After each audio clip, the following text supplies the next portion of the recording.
Gjatë 3 viteve të fundit, bashkë me një grup minatorësh, jemi përpjekur shumë për të sjellë statusin minator si një propozim ligjor këtu në parlament. Më në fund është duke u diskutuar.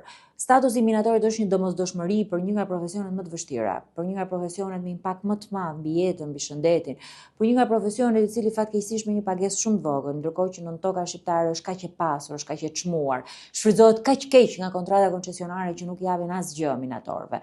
Propozimi për statusin minatorit ka parasysh sigurisht përmirësimin e kushteve në punë, organizimin e tyre në kontrata kolektive, po ajo që është më e rëndësishme edhe përfitimet financiare në të ardhmen.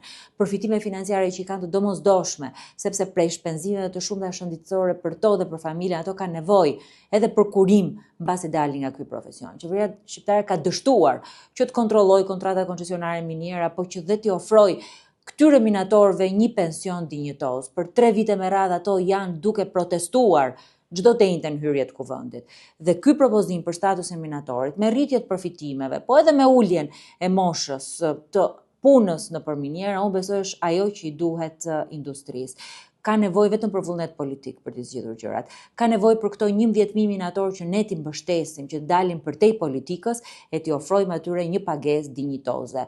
Ku çmimet janë rritur, jetesa është e vështirë, këto minatorë kanë nevojë sot për mbështetjen e parlamentit.